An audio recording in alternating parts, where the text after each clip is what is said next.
വടക്കൻ കേരളത്തിന്റെ വിവരങ്ങളും വിശകലനങ്ങളുമായി എം രാകേഷ് ചേരുന്നുണ്ട്. രാകേഷ്, വടക്കൻ കേരളത്തിലും ഉയർന്ന പോളിംഗ് ആണ് രേഖപ്പെടുത്തിയിട്ടുള്ളത്. ഏറ്റവും കൂടുതൽ പോളിംഗ് രേഖപ്പെടുത്തിയിട്ടുള്ളത് കോഴിക്കോട് ജില്ലയിലാണ്. 80.59% ഉയർന്ന പോളിംഗ് ആണ്. നമുക്ക് വടക്കൻ കേരളത്തിലേക്ക് വരികയാണെങ്കിൽ മലപ്പുറം ഒഴികെ എല്ലായിടത്തും, കോഴിക്കോടും അതുപോലെ തന്നെ കണ്ണൂരും കാസർഗോഡും ഒക്കെ ഇടതിന് വലിയ ആധിപത്യമാണ്. ഈ ഉയർന്ന പോളിംഗ് തങ്ങൾക്ക് അനുകൂലമാകുമെന്ന കണക്കുകൂട്ടലിലാണ് എല്ലാ മുന്നണികളും. അപ്പോൾ ആ രീതിയിലൊക്കെ ആത്മവിശ്വാസം എങ്ങനെയാണ് പ്രകടിപ്പിക്കുന്നത്?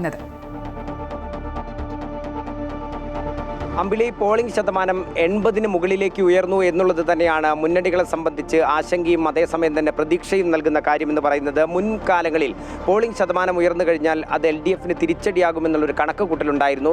എന്നാൽ ഈ കണക്ക് കൂട്ടലുകളൊക്കെ തന്നെ സമീപകാലത്ത് തെറ്റുന്നൊരു സാഹചര്യം കൂടെയുണ്ട്.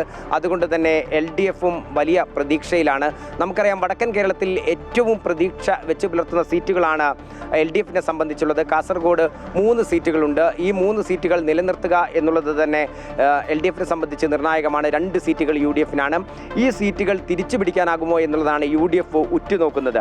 കണ്ണൂരേക്ക് വരികയാണെങ്കിൽ ഏറ്റവും അഭിമാന പോരാട്ടം ഇടത് കോട്ട എന്നറിയപ്പെടുന്ന കണ്ണൂർ അട്ടിമറിക്കുന്നതിന് വേണ്ടി, ഇടത് കോട്ടയിൽ വിള്ളലുണ്ടാക്കുന്നതിന് വേണ്ടി CPMന്റെ തന്നെ 2 മുതിർന്ന നേതാക്കളെ സ്വതന്ത്രരായി മത്സരിപ്പിക്കുന്ന സാഹചര്യം ഉണ്ടായിരുന്നു.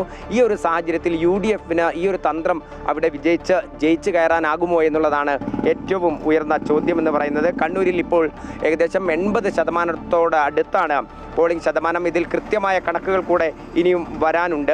ആ കണക്കുകൾ കൂടെ വരുമ്പോൾ 80%-ന് മുകളിലേക്ക് ഉയരുമെന്നുള്ളതാണ് കണക്ക് കൂട്ടുന്നത്. കോഴിക്കോട് ജില്ലയിൽ 13 സീറ്റുകളുണ്ട്. ഈ 13 സീറ്റുകളിൽ 11 സീറ്റുകളിൽ LDFന് കൃത്യമായി തന്നെ വിജയിച്ച് കയറാനാവുന്ന സാഹചര്യം ഉണ്ടായിരുന്നു. വടകരയും കൊടുവള്ളിയും മാത്രമാണ് നഷ്ടമായത്. അതുകൊണ്ട് തന്നെ UDFനെ സംബന്ധിച്ച് ഈ കോട്ടയിലും വിള്ളലുണ്ടാക്കേണ്ടത് സംസ്ഥാന ഭരണം പിടിക്കുന്നതിന് നിർണായകമാണ്. വയനാട് 3 സീറ്റുകളാണുള്ളത്. ഇതിൽ 1 സീറ്റ് LDFനാണ്, 2 സീറ്റുകൾ UDFന് ഭദ്രമാണ് എന്നുള്ളതാണ് നില. ഈ നിലയിൽ വയനാട് ടൗൺഷിപ്പ് ഉൾപ്പെടെയുള്ള വിഷയങ്ങളിൽ വലിയ തരത്തിലുള്ള സ്വാധീനം ജനങ്ങൾക്കിടയിൽ ഉണ്ടാക്കാൻ കഴിയുമെന്നുള്ളതാണ് LDFന്റെ കണക്കുകൂട്ടൽ. മലപ്പുറമാണ് UDFന്റെ ഒരു ഉറച്ച കോട്ട എന്ന് പറയുന്നത്.